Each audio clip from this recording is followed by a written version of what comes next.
ఎకరాల చిల్లర ఉంది. 63 ఎకరాల్లో వంకలు బొంగ, 60 నుండి 60 ఎకరాలే మాకు వచ్చేది. 60 ఎకరాల్లో కూడా ఇంకా కొంచెం తగ్గిపోయి ఈ పక్క వాగులు వంకల బొంగ. ఈ మిగిలిన భూమిని మాకు సర్పం చేసింది ఎవరు ఇందిరాగాంధీ హయాంలో 72లో మాకు సర్పం చేసిండ్రు. సర్పం చేసిన ఎస్సీ భూముల్లో ప్లస్ వచ్చేసి 99లో 2 అయ్యి ప్లస్ 99 నుంచి 70 దాకా 2070 వరకు మేము పన్ను కట్టినాము.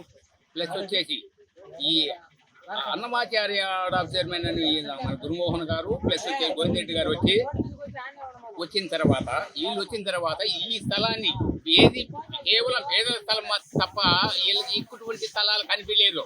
వీళ్ళు ఆక్రమించుకున్న 100 ఎకరాల స్థలాలు కనిపించలే. ఓన్లీ పేదలే. ఎవరు మాదిగా వాడైతే అడ్డం రాడు, ఏడేవాడైతే ఇది తన్నుతుడు. ఇటువంటి నా కొడుకులు చేసే పని ఇది పూర్వార్థం. దీంట్లో వచ్చేసి state main RTO Venkataramana, next వచ్చేసి వెంకటరామరాజు, జిల్లా కలెక్టర్ ఇచ్చే ఈ 2 పేపర్స్ ఈ ఇద్దరు మనుషులే మాత్రమే చేసి వాళ్ళకి సపోర్ట్ చేసి ఈ విధంగా దీన్ని కన్ఫర్మ్ చేసుకొని వాళ్ళు కన్ఫర్మ్ చేసి మమ్మల్ని బయటకు తిరిగితే వీళ్ళు టీడీపీ వాళ్ళు వచ్చిన తర్వాత మా గవర్నమెంట్ వచ్చేది మొత్తం పుట్టి మేము ఇస్తాము అని ఆర్గ్యుమెంట్ ఇచ్చి అన్ని ఆర్గనైజ్ చేసిండ్రు. ఇప్పుడు వచ్చేసి వాళ్ళు పోయినారు కదా మేము వచ్చినాం కదా అని వీళ్ళు మా చూసుకోవడానికి వస్తాను. ఎవడు ఎక్కడ ఏ ఆర్డీఓ కానీ ఎక్కడ కానీ మాకు ఒక సెంటు భూమి చూపించిన లేడు. మా భూములు మాత్రం ఆక్రమించి వీళ్ళు ఇష్టం వచ్చినట్టు చేసుకుంటా అంటారు. ఇది ఏ విధంగా కరెక్ట్? ఓన్లీ పేదల భూములే కావాలన్నా లేదు మీలే భూములు అయితే పనికిరారా? ఇక్కడ మీ గాడి దగ్గర పనికిరారా? సీఎం కానీ ఇంకొకరు కానీ నెక్స్ట్ ఎవరైనా వీళ్ళ దగ్గర భూములు ఇలా పనికిరావా? ఓన్లీ మాదిగ భూములు మాత్రమే పనికొస్తాయి. వీళ్ళకు ఎస్సీ వర్గాలకు వచ్చేపోతే కొట్టాను. అందుకు కాబట్టి వాళ్ళు తెచ్చిండ్రు. ఇచ్చే ప్రూఫ్ అనివాలి. ఎప్పుడైనా కానీ కరెక్ట్ గా చెప్పాలా, ఏ విధంగా ఉంటే అదే ఉండాలి. వాడు ఎవడో పని చేస్తానంటాడు. ఇప్పుడు మళ్ళా చూడు, మేము ఇక్కడికి వచ్చిన తర్వాత వాళ్ళు ఆడ పని చేస్తానంట పోలీసు వాళ్ళని పెట్టి. ఏ పోలీసు వాళ్ళు వచ్చిందో పోదాం.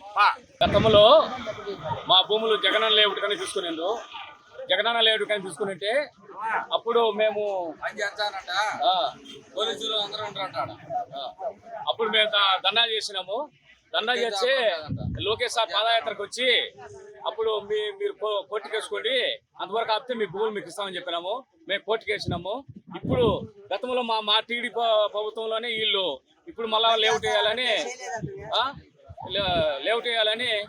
ఇప్పుడు మమ్మల్ని గందరగోళం చేసి పోలీసులు పెట్టి మా మీద కేసులు పెట్టుకున్నారు. మా సైట్లోకి వచ్చి మా పొలాలు ఉంటే కటవులన్నీ దోచేసి చెట్లన్నీ చదరాపదరా చేసినారు.